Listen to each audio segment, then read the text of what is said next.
Cantarmos, louvarmos, entoarmos com o nosso coração a adoração que é devida ao Senhor. Igreja, vamos abrir a palavra do Senhor nesta noite no Evangelho de Marcos. Marcos, capítulo 12, e hoje apenas estes 3 versículos, versículo 35, 36 e 37. Esses 3 versículos do Evangelho de Marcos são considerados por alguns dos estudiosos alguns dos versículos mais importantes, não só dos evangelhos, mas de toda a palavra de Deus, de toda a escritura sagrada.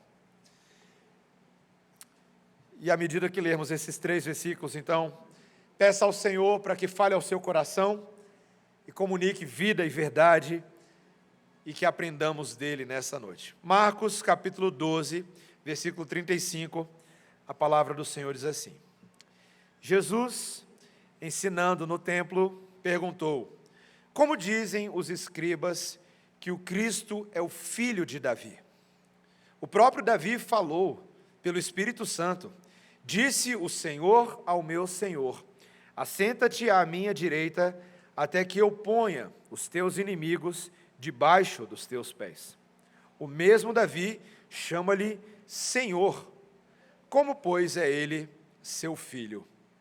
E a grande multidão o ouvia com prazer. Essa é a palavra do Senhor. Vamos orar, irmãos? Senhor Deus, estamos aqui para ouvir a Tua voz, para aprender do Senhor a boa doutrina que molda o coração, que transforma a nossa cosmovisão, a nossa maneira de enxergar o mundo ao nosso redor e de entender tudo o que acontece, tendo Deus no centro dos nossos olhos.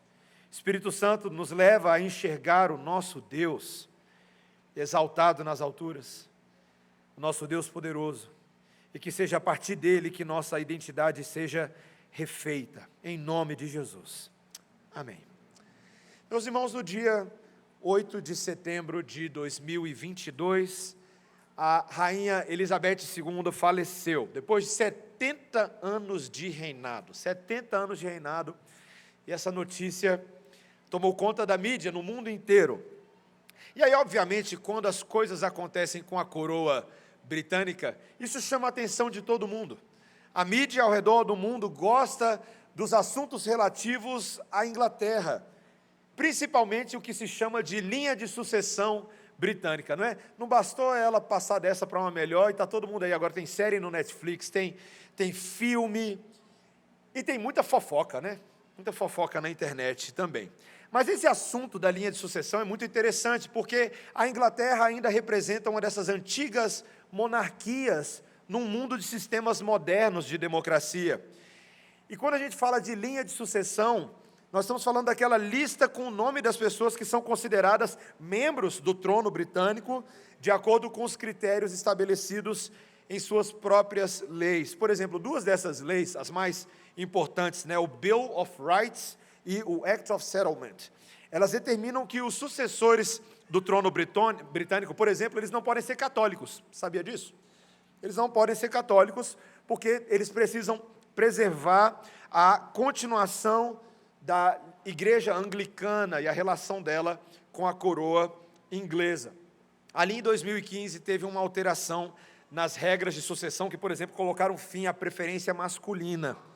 Então a linha de sucessão, em tese, hoje pode ter mulheres, e foi modificada em setembro de 2022 com a própria morte da Elizabeth. Então, o filho mais velho, conhecido como Charles de Gales, foi coroado o rei do Reino Unido, e ele passou a ser conhecido, então, como Charles III do Reino Unido. E depois dele, então, agora existe uma linhagem, existe uma sucessão que vai se seguir. Então, o primeiro depois dele é o príncipe William, que é filho mais velho do rei. Depois, na sequência, você tem o príncipe George, que é o filho mais velho do William, depois a princesa Charlotte, depois o príncipe Louis, depois o príncipe Harry, e por aí vai, você tem uma longa sucessão. Mas tem uma pergunta que paira toda vez que se assume um novo monarca, e a pergunta é a seguinte: será que ele vai dar conta do recado? Será que o sucessor vai conseguir ter grandeza igual ou maior a do seu antecessor? E aqui a gente está falando de, não é qualquer antecessor, é a própria rainha Elizabeth, que é tão venerada no seu país, como que vai ser o legado do sucessor? Será que ele vai ser um monarca justo? Será que ele vai ser um homem de caráter? Será que ele vai governar com sobriedade? Será que a voz dele vai ser considerada uma voz de sabedoria, uma voz equilibrada? Ou será que esse monarca vai ser conhecido pelas estultícias e falhas do seu caráter, pela corrupção, pela sua crueldade, pelos seus devaneios egoístas? Meus irmãos, o texto de hoje trata de monarcas muito mais antigos do que a rainha Elizabeth, cuja história talvez esteja um pouco desconectada do que a gente pensa em termos de democracia moderna, porém, monarcas cujo governo são incomparavelmente mais importantes do que aqueles que nós temos no mundo de hoje. Nós vamos falar não de muitos monarcas, mas principalmente do grande monarca, Cristo, o filho de Davi. E meus irmãos, o meu sermão de hoje, ele não tem 3 pontos, não tem 4, ele tem 1 ponto. Para você entender esse ponto, você precisa acompanhar o meu argumento. São apenas 3 versículos, e ao término desses 3 versículos, eu espero que nós possamos enxergar Cristo, o filho de Davi, de uma maneira talvez um pouco mais fiel à expectativa que ele tem para nós, do seu próprio reinado e realeza. Meus irmãos, quando nós chegamos nesse momento no Evangelho de Marcos, Jesus, a sua popularidade já estava espalhada, já estava um tanto estabelecida, ele era um homem cuja autoridade estava confrontando o próprio status quo, o próprio sistema dos judeus que estava instalado. Jesus não era qualquer rabi, não era qualquer líder, seus sinais e prodígios atestavam que de alguma maneira ele vinha da parte de Deus, ou então ele era um grande charlatão de plantão enganando todo mundo. E era essa dúvida, era esse questionamento, era essa ameaça que pairava sobre o sinédrio, que pairava sobre os escribas e fariseus, e sobre os sistemas que eles haviam estabelecido de governo. Na nossa última interação, o reverendo Quaresma explicou aquele escriba que vem até Jesus e o indaga quanto aos mandamentos, e Jesus e aquele escriba se identificam sabendo que o maior de todos os mandamentos é amar a Deus sobre todas as coisas, e o segundo maior é amar o próximo como a si mesmo. E Jesus elogia aquele homem que parecia compreender algo da natureza do reino de Deus, mas no templo as coisas mudavam. Porque nessa interação de Jesus no templo, o texto de Mateus reforça o relato de Marcos sobre as indagações dos fariseus, as indagações dos escribas. E aqui então Jesus aproveita que ele está novamente ensinando na sinagoga, e ele levanta publicamente uma questão que ele já havia discutido em particular com os seus discípulos: quem é o Messias de Deus? O aguardado Messias da história dos judeus, quem era ele? E Jesus levanta essas questões, meus irmãos, justamente porque os escribas diziam que o Cristo, o Messias, seria o filho de Davi. Isso refletiu o entendimento comum de que o Messias, ele pertencia à linhagem real de Davi. E vários textos no Antigo Testamento tratam disso, tá? Vários textos proféticos. Um texto, por exemplo, em 2 Samuel, capítulo 7, que é justamente o texto da aliança que Deus fez com Davi. Naquele texto, o profeta Samuel vira para Davi e fala: quando teus dias se cumprirem e descansares com teus pais, então farei levantar depois de ti o teu descendente, que procederá de ti, e eu, o Senhor, vou estabelecer o reino dele. Num primeiro momento, essa linguagem parece se aplicar a Salomão, e tinha a ver com Salomão também, mas não exclusivamente. É aquele sistema de profecia na Bíblia que a gente chama de sistema de profecia ambígua. Ambígua não é porque é confuso, tá? Ambígua é porque ela tem uma aplicação tanto próxima quanto distante. Ela tanto fala de algo que está acontecendo em breve, quanto algo que vai acontecer lá longe. Por exemplo, profecias ambíguas quanto ao templo. Quando Israel sai do cativeiro babilônico, eles vão reconstruir o templo, mas as profecias de Ageu, Malaquias e tanto outros, não eram somente sobre aquele templo, mas um novo templo, não feito por mãos humanas, que Deus estava fazendo através do seu Messias. Então, é a mesma coisa aqui. Sim, a profecia tratava de Salomão, mas ela também olhava lá longe, no horizonte, para o Messias de Deus.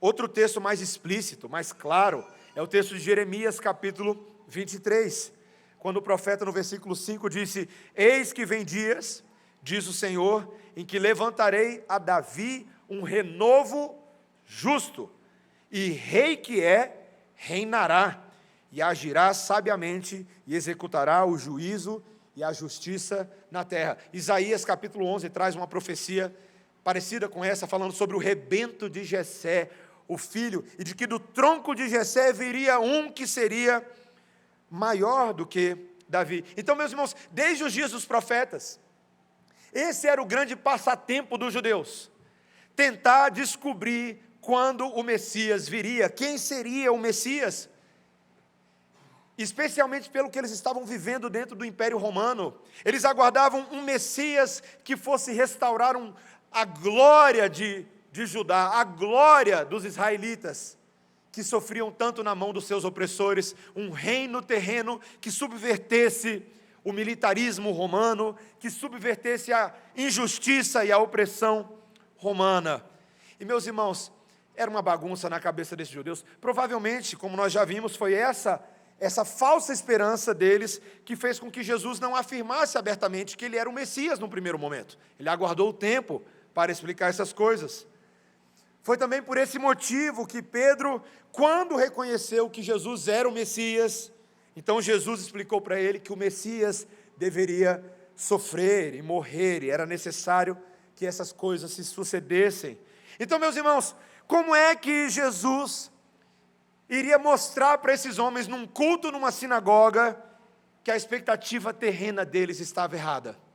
E, meus irmãos, eu amo Jesus, porque o que Jesus decide fazer é muito diferente do que eu e você faríamos. Porque se eu fosse Jesus, talvez eu faria algum milagre, algum sinal, caísse um raio dentro da sinagoga e pronto, e acaba com tudo. Mas Jesus pega as escrituras do Antigo Testamento, pega um dos Salmos, e ele vai defender a sua identidade a partir da antiga aliança, a partir dos Salmos. Meus irmãos, Jesus vai agora citar o Salmo 110, que é um dos salmos do saltério mais citado em toda a palavra de Deus. Os judeus estavam bem familiarizados com ele. Ele era um salmo da categoria salmos messiânicos, salmos da realeza, salmos monárquicos, salmos que antecipavam o glorioso reino de Deus sobre o seu povo. E a primeira coisa que Jesus faz questão de mencionar, meus irmãos, no versículo 36, veja aí, o próprio Davi falou pelo Espírito Santo. Jesus confirma que as palavras do Salmo 110, que foram registradas por Davi, foram palavras inspiradas pelo Espírito Santo. Que o que ele ali estava dizendo era palavra de Deus, e deveria ser recebido como palavra de Deus, porque foi o próprio Espírito Santo de Deus que moveu o salmista para registrar aquelas profecias. Meus irmãos, Jesus está ensinando a mim e a você a ler a Bíblia. Você percebe isso? Porque quantas vezes, deixa eu pegar aqui uma Bíblia física, eu estou usando uma digital, mas quantas vezes a gente abre a Bíblia, e quando a gente abre a Bíblia, a gente abre num salmo, e aí a gente está querendo ali extrair, meus irmãos, isso aqui é um exemplo de Bíblia, eu não estou usando a Bíblia, eu estou usando um livro de partitura, tá? Mas a Bíblia está aqui embaixo, eu peguei o primeiro que estava aqui. Quantas vezes você abre a sua Bíblia física, e você abre num salmo, e muita gente até hoje faz aquele velho sistema, né? Deus vai falar comigo, tchá, não é? E aí deixa ali, aberto no Salmo 91, na mesa da sala, né? Eu sei que tem muita gente que faz isso aqui em casa até hoje, né? Você deixa ali, talvez tenha um poderzinho extra que venha com aquela Bíblia aberta ali na sala. Mas, meus irmãos, a gente lê o Salmo como se fosse uma caixinha de promessa.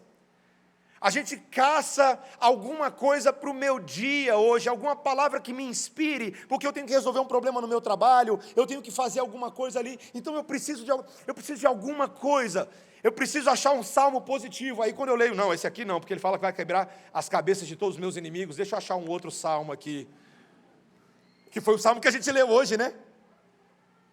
Como é que lê um salmo desse? na presença das crianças? Difícil, né? Né, crianças? A gente lê umas coisas difíceis na palavra de Deus, né? Mas é palavra de Deus.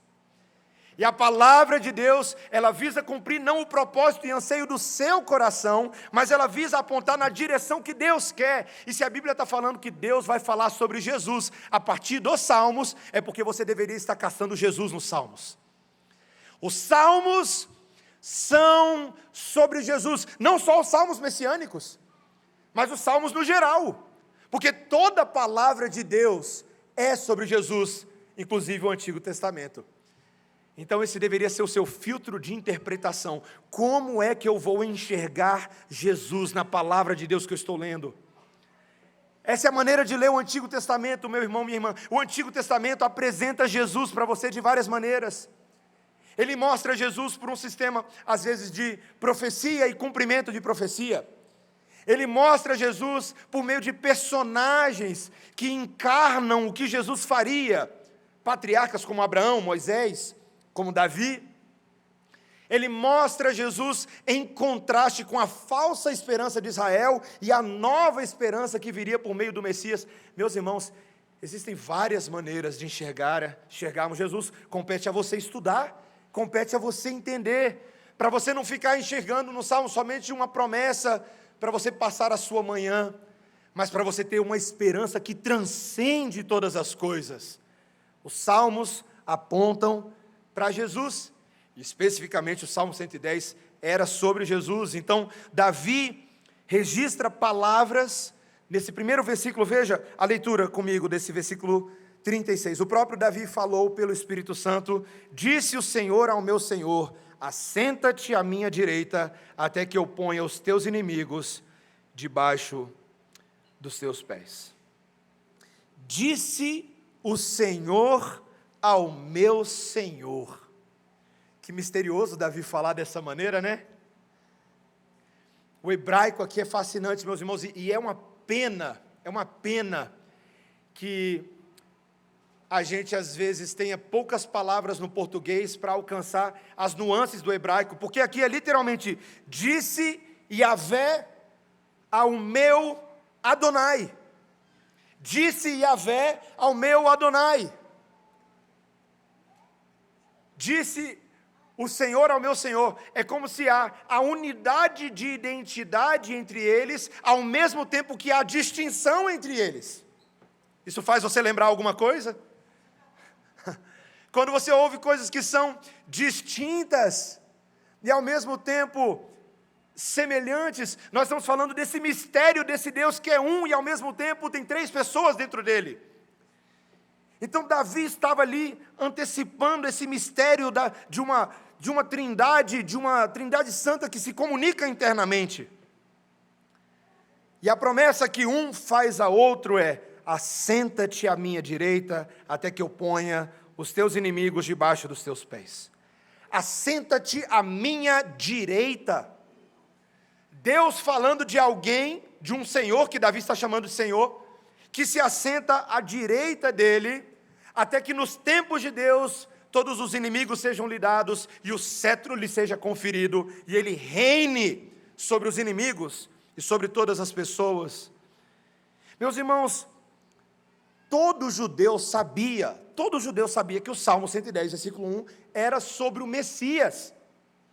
Mas o que os judeus ainda não haviam alcançado é a grandeza divina com que Davi falava sobre esse Messias. Na cabeça deles, eles estavam pensando talvez em um grande guerreiro, em um grande líder militar, mas eles ainda não haviam atentado para o que Jesus estava chamando a atenção: alguém que se sentaria à direita do próprio Deus. Jesus vai chamar a atenção deles no versículo 37, olha aí, versículo 37, o mesmo Davi chama-lhe Senhor, como pois é ele seu filho? Meus irmãos, a pergunta que Jesus está tentando mostrar é: judeus, vocês estão interpretando corretamente a Bíblia? Vocês estão prestando atenção no que foi falado por Davi? Esse Messias é essencialmente o filho de Davi, ou ele é o Senhor de Davi? Porque aparentemente só pode ser ou uma coisa ou outra. Não pode o filho ser senhor sobre o seu pai.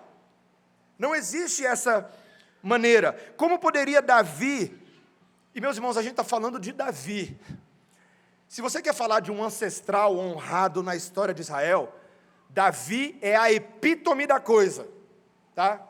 A discussão fica ali, entre os top 3 ali, ó, top 3, tá? Abraão, Moisés e Davi. A discussão era braba.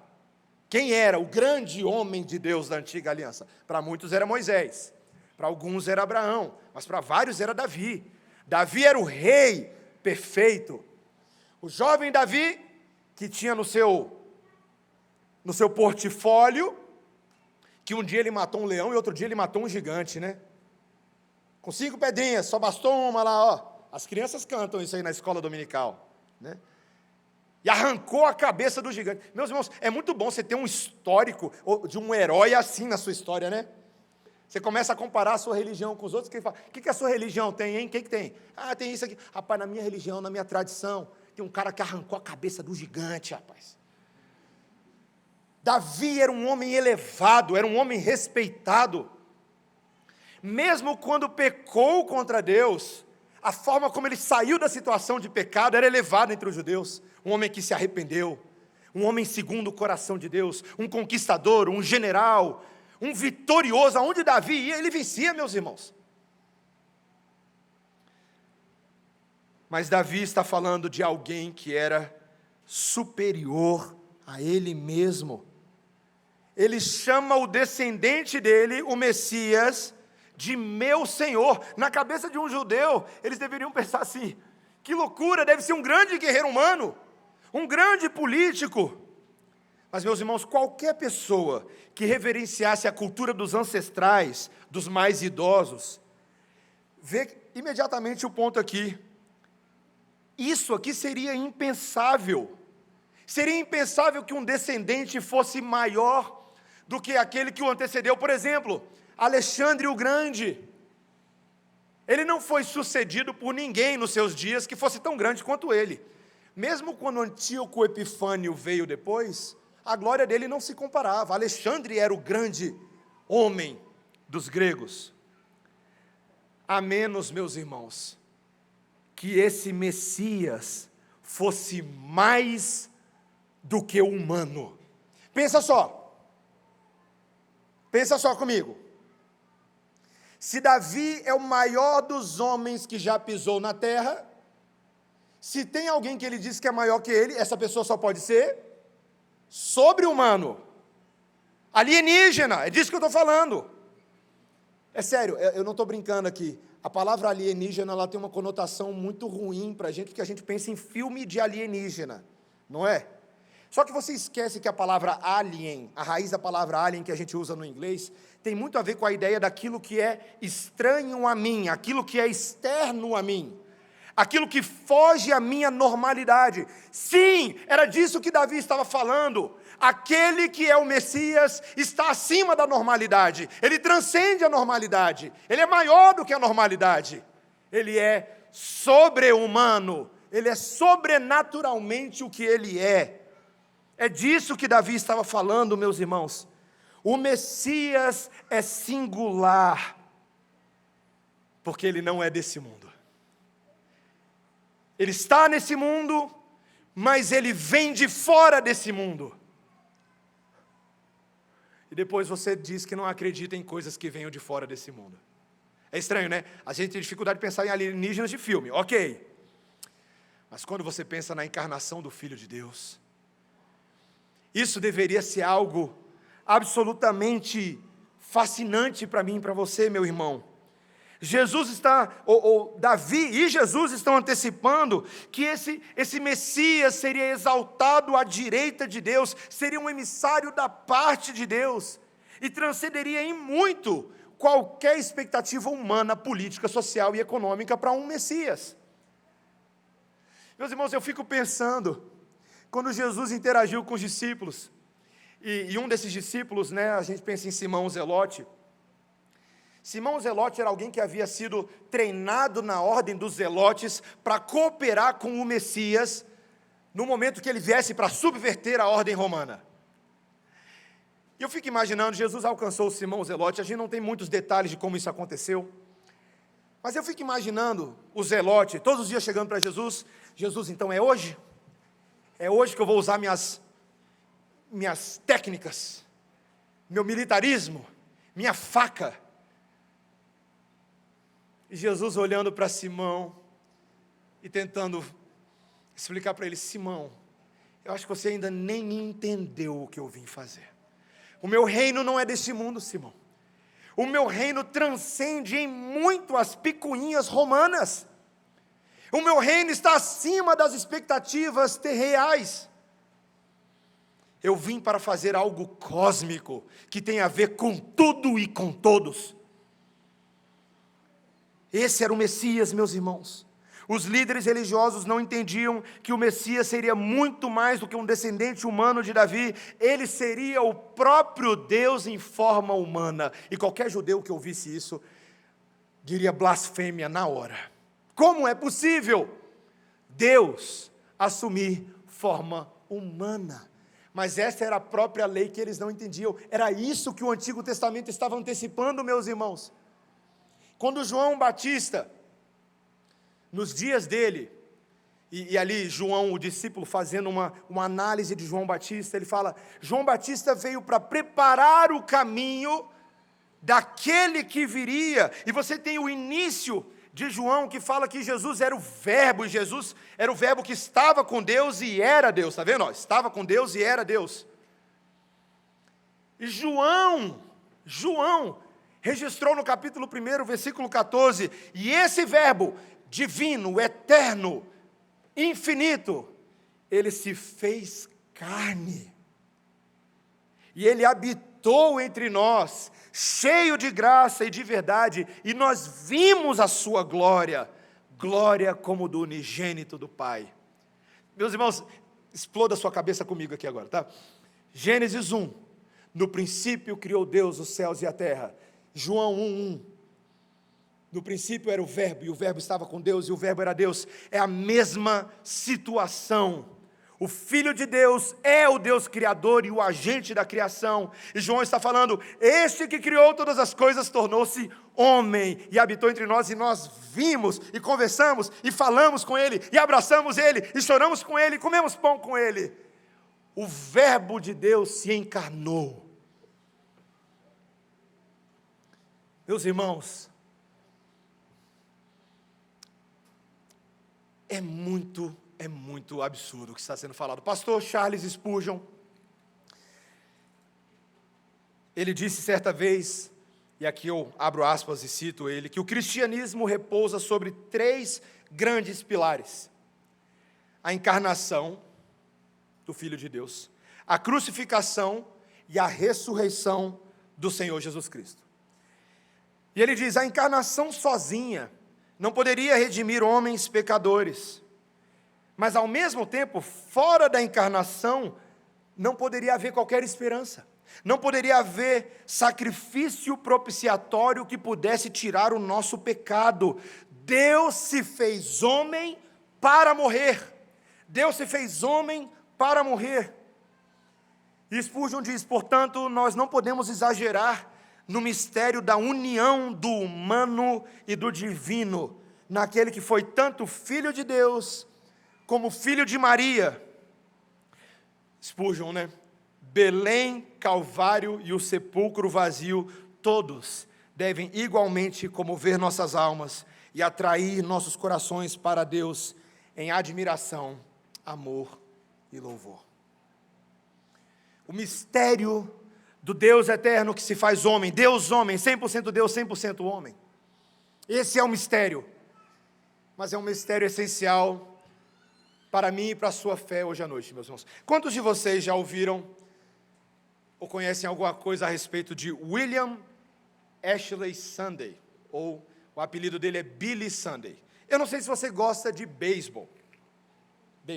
Eu não gosto de beisebol, mas eu conheci a história do Billy Sunday, nascido em 19 de novembro de 1862 e morreu em 1935. Então ele é dos antigos, jogador de beisebol antigo.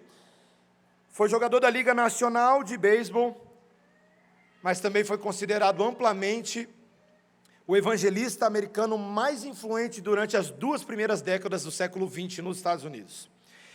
Meus irmãos, esse homem Billy Sunday nasceu na pobreza de Iowa, e ele passou alguns anos num lugar que era chamado Lar dos Órfãos dos Soldados de Iowa, tá? Ou Iowa, né? E ali, naquele orfanato, logo ele começou a trabalhar como biscate, como auxiliar, como gandula em jogos de beisebol, e ele era muito rápido, muito ágil, então ele corria e ele participava de competições de corrida, e essa velocidade e essa agilidade dele deram a oportunidade dele jogar beisebol nas principais ligas norte-americanas por um período de mais ou menos 8, 9 anos. E ele foi um rebatedor médio, ele assim não era necessariamente muito bom, mas ele foi um bom defensor, ele era conhecido pelas corridas de base, que é uma regra do beisebol, e ele era bom nisso. Na década de 1880, Billy Sunday, que tinha um nome muito sugestivo, né? Sunday, se converteu num domingo. O Senhor alcançou o coração dele, e ele trocou o beisebol pelo ministério pastoral, e ele se tornou, meus irmãos, um evangelista muito profícuo. Ele desenvolveu habilidades no púlpito, no centro-oeste dos Estados Unidos. Ele passava por várias igrejas e ele pregava nas ruas, e ele se tornou o evangelista mais famoso do centro dos Estados Unidos. E no início do século XX, ele já era conhecido pelas suas cruzadas, ele usava uma linguagem coloquial extremamente acessível no púlpito, era fácil de entender ele, e ao mesmo tempo ele era um homem apaixonado, ele era um homem intenso quanto ao evangelho. E há relatos nos Estados Unidos de um avivamento em mais ou menos 1917, um avivamento pequeno, mas ele foi fundamental na pregação do evangelho nesse avivamento que aconteceu. Um homem que pregava o evangelho bíblico, se envolveu em algumas polêmicas, mas muito mais pelas opiniões das pessoas do que pela fidelidade dele. E um dos sermões dele, meus irmãos, que foi mais impactante na vida das pessoas, foi um dos seus sermões mais teológicos, não dos seus sermões apelativos, evangelísticos, cheios de emoções artificiais, mas um sermão sobre a divindade de Cristo, e a necessidade de que as pessoas entendessem a divindade de Cristo, para que tivessem suas vidas transformadas. E aqui eu gostaria de ler uma parte do sermão dele, tá? Uma parte um pouquinho grande, mas se você ouvir, você vai perceber a forma dele de pensar. Irmãos, para muitos, Jesus Cristo é apenas um grande tema para uma pintura, ou um tema heróico para uma pena, uma bela forma para uma estátua, ou então um pensamento para uma canção. Mas para aqueles que ouviram sua voz, que sentiram seu perdão, que receberam sua bênção, ele é música, ele é calor, ele é luz, ele é alegria, ele é esperança, tudo isso porque ele é salvação. Um amigo que nunca nos desampara, um amigo capaz de nos levantar quando todos tentam nos empurrar para baixo. Esse Jesus, nós não podemos esgotá-lo. Pelo contrário, nós acumulamos sobre ele todas as nossas dores e problemas. Ele está sempre pronto para nos reerguer. Ele se dirige a nós com o mesmo amor, ele nos ilumina com o mesmo sorriso, ele se compadece de nós sempre com a mesma compaixão. Não há nome como o nome dele. Ele é mais inspirador do que César, mais musical do que o de Beethoven, mais paciente do que o de Lincoln.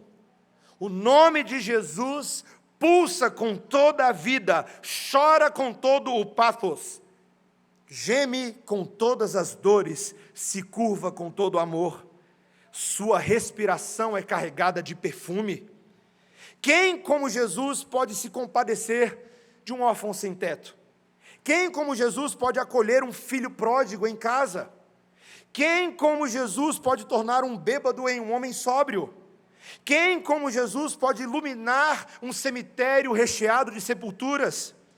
Quem como Jesus pode fazer de uma mulher perdida de rua uma rainha para com Deus? Quem como Jesus pode pegar as lágrimas da tristeza humana em sua própria tigela?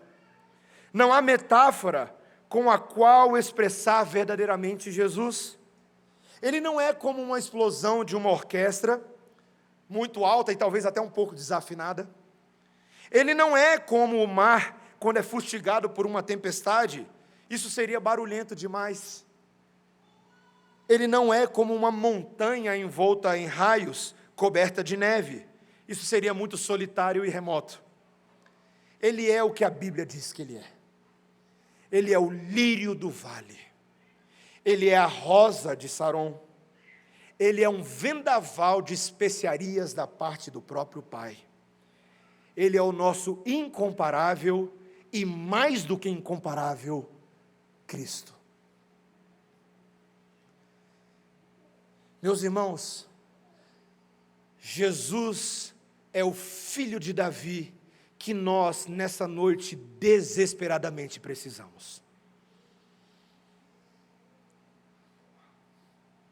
Eu e você, muitas vezes, deixamos o nosso coração tomar as rédeas das nossas decisões, dos nossos apelos e seduções, e nós queremos para nós uma nova rainha da Inglaterra,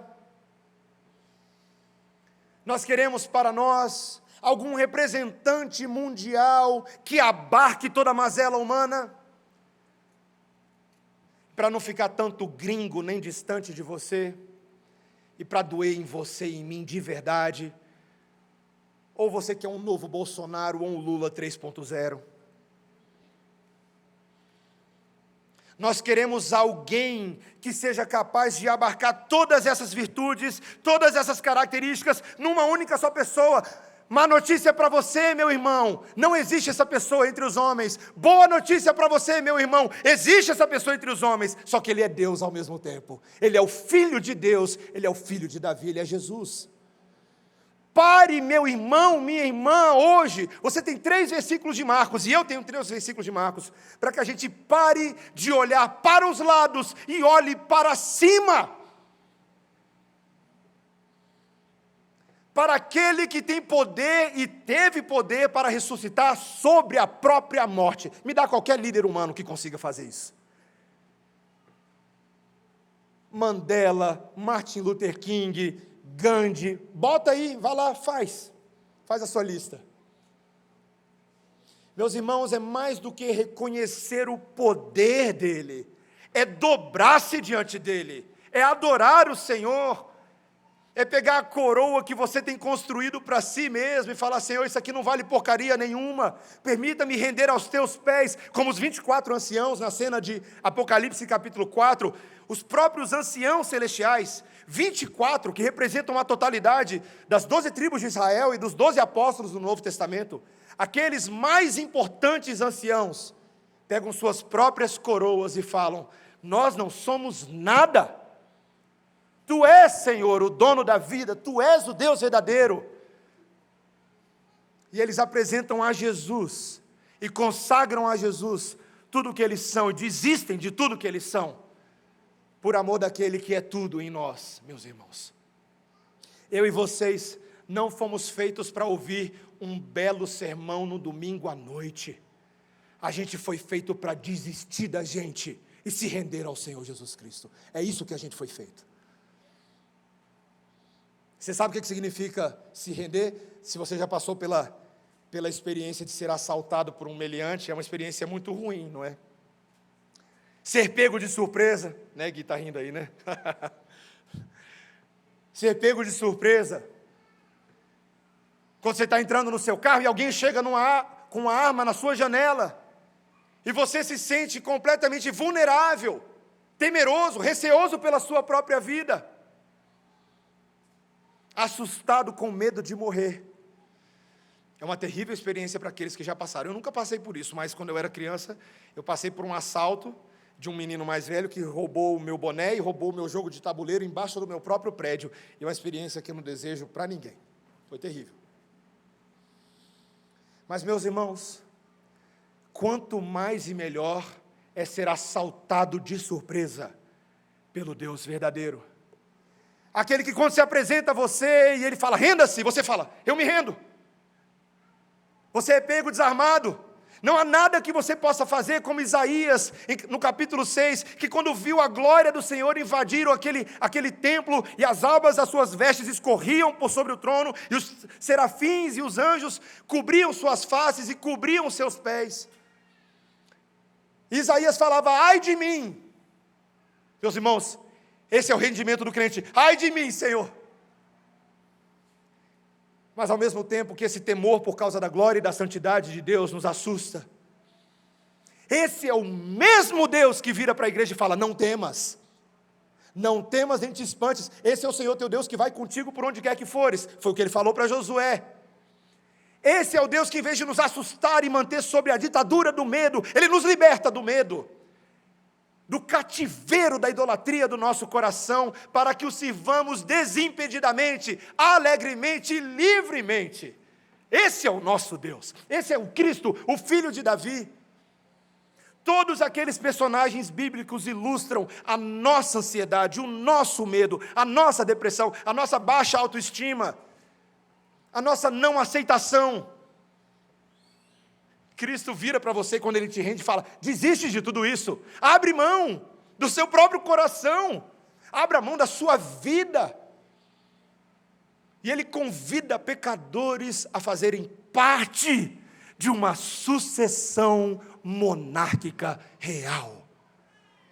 O filho de Davi tem poder para pegar gente morta e ressuscitar e transformar em rei e rainha. E antes que você pense que o livro de Apocalipse é um livro para te aterrorizar, saiba e lembre-se que o livro de Apocalipse é para te lembrar e te consolar, que é exatamente isso que Deus está fazendo. Abra comigo em Apocalipse capítulo 1, e assim nós terminamos o nosso sermão.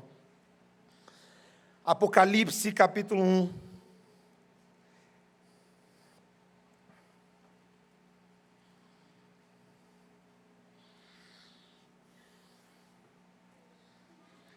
Veja a manifestação da glória do Filho de Deus na visão que João teve na ilha de Patmos.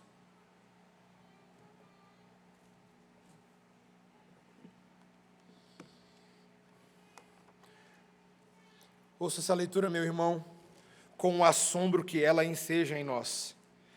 Versículo 1, revelação de Jesus Cristo. Literalmente, eu falei isso hoje.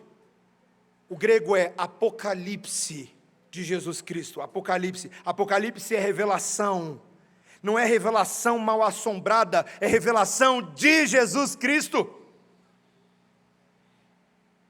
Continuação, que Deus lhe deu para mostrar aos seus servos as coisas que em breve devem acontecer, e que ele, enviando por intermédio do seu anjo, notificou a seu servo João, o qual atestou a palavra de Deus e o testemunho de Jesus Cristo quanto a tudo que viu. Bem-aventurados aqueles que leem e aqueles que ouvem as palavras da profecia e guardam as coisas nela escritas, pois o tempo está próximo. Meus irmãos, são felizes, bem-aventurados aqueles que guardam as palavras de Deus, proféticas, e creem nelas. Você lê o Salmo 110, ele é sobre Jesus, você fala, Senhor, eu guardo essa palavra em mim. E agora eu leio o Apocalipse e eu guardo essa palavra em mim. Eu leio Marcos 12 e eu guardo essa palavra em mim. Versículo 4. João, às 7 igrejas que se encontram na Ásia, graça e paz a vós outros, da parte daquele que é, e que era, e que há de vir, da parte dos 7 espíritos que se acham diante do seu trono, e da parte de Jesus Cristo, a fiel testemunha, o primogênito dos mortos, e o soberano dos reis da terra. Aquele que nos ama, e pelo seu sangue nos libertou dos nossos pecados, agora ouça, e nos constituiu reino, sacerdotes para o seu Deus e Pai, a Ele a glória e o domínio pelos séculos dos séculos. Amém. Você chega na sua casa, e você liga lá o seu Netflix, e você fala assim, eu vou assistir só mais um episódiozinho do The Crown. The Crown é a série da Rainha Elizabeth. Aí você fala, só mais um, só hoje. Vou terminar de maratonar. E aí você vê a história da Rainha Elizabeth, e você vê toda a saga, porque afinal de contas ela era uma mulher de Deus e temia o Senhor, com suas falhas e imperfeições, mas ela temia a Deus. E você fica fascinado, e você fica sonhando, acordado, se eu tivesse nascido na Inglaterra, no século XIX, se eu fosse um personagem dos livros da Jane Austen, Senhor, seria tudo diferente na minha vida. Se eu pudesse fazer parte dessa família, como se você estivesse lendo um conto de fadas, né? Senhor, e aquela nostalgia medieval no seu coração, como seria bom se eu pudesse, ao menos, receber um convite para um chazinho da tarde no Palácio de Buckingham. Senhor, como seria bom que a rainha olhasse para mim e falasse, tudo bem, como é que você está? Tudo bem. E tocar nas abas das vestes da rainha. E meus irmãos, e a gente fica sonhando e se encantando com tagarelice de internet sobre a família real, e vivendo os sonhos de outras pessoas e decepcionados com a vida que a gente tem, mas o livro de Apocalipse vira para mim e para você e fala, esquece a Elizabeth, esquece o Charles, você foi feito reino de Deus, você é da linhagem real, porque o grande sumo sacerdote, o grande profeta e o grande rei trouxe você para reinar com ele. E meus irmãos, isso não é sonho, isso não é ficção, isso está acontecendo agora mesmo para todo mundo que crê em Jesus, agora. Você preocupado com a situação geopolítica do país, você preocupado com os encaminhamentos da economia, você preocupado com a violência na sociedade, e Jesus fala, larga de preocupação, lança tudo sobre Ele, porque Ele tem misericórdia de nós, e vai reinar, colega, vai reinar, em nome de Jesus, representante do Deus de Israel, é você, reine em nome de Jesus, governe sobre a criação em nome de Jesus, pega as suas mãozinhas que Jesus te deu, o seu coração, o seu tempo, a sua energia, seus recursos, sua família, põe todo mundo debaixo do braço e fala, vamos reinar galera, vamos reinar, vamos invadir esse mundo com a luz do próprio filho de Davi, porque ele já está fazendo isso, ele quer que você entre nesse bonde e só coopere com o trabalho, ele está fazendo isso, no mundo tem aflições, mas o bom ânimo é que ele venceu o mundo, e o que venceu o mundo voltará para resgatar a igreja dele. Meu irmão, minha irmã, 3 versículos dá para virar um sermão de 50 minutos, daria para virar de 50 horas. Eu e você, por toda a eternidade, viveremos sob a luz do Filho de Davi, e reinaremos com o Filho de Davi. Que o Senhor te encoraje hoje mesmo, larga a mão dos seus sonhos, se Deus confirmasse meus sonhos, larga a mão, seus sonhos não prestam para nada, não servem para porcaria nenhuma, nada, zero. O que o Filho de Davi tem para nós que não é sonho, foi revelado, e agora sim a Bíblia de verdade, tá? O que está revelado e expresso para nós, é isso que Ele quer que a gente faça. Então, leia o decreto do rei, compreenda o decreto do rei, e obedeça ao rei dos reis. Súditos só podem fazer isso, não tem mais nada para súdito fazer, não tem questionamento, não tem dúvida, não tem falta de fé, creia no rei dos reis, que prometeu estar conosco todos os dias, até a consumação dos séculos, amém? Vamos orar, igreja, vamos ficar de pé, vamos orar. Na verdade eu quero propor algo um pouco diferente, eu falei de pé, mas eu falei no impulso. De vez em quando, a gente ajoelha, e se Cristo é o filho de Davi, quem é súdito abaixa a cabeça, então vamos ajoelhar, aqueles que puderem, se você não puder fazer isso, não tem problema, não se constranja,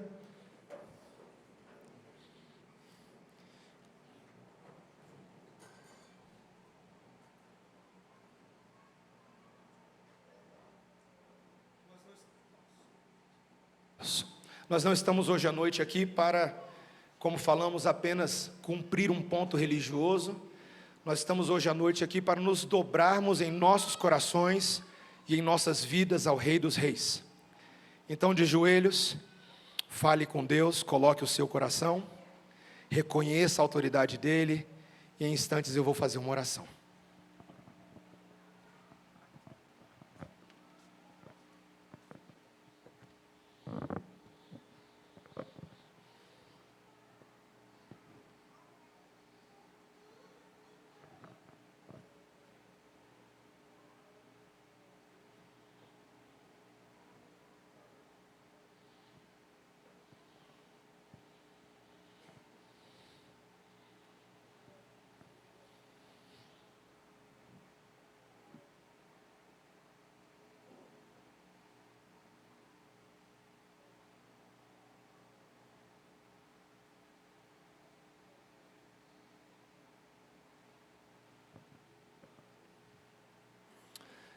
Senhor Deus, bendito Pai, nós nessa noite, como igreja, literalmente prostrada diante do Senhor, nós declaramos e afirmamos a única verdade que realmente importa, que Cristo, o Filho de Deus, o Filho de Davi, é o Rei e é o Salvador.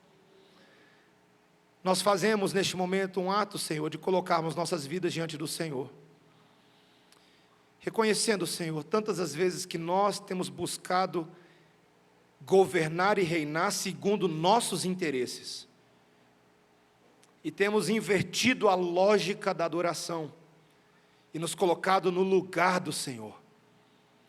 Senhor, isso é impossível e isso é insustentável, porque o Senhor jamais aceitará quem quer que seja tentando tomar o lugar de Deus, mesmo que sejamos nós.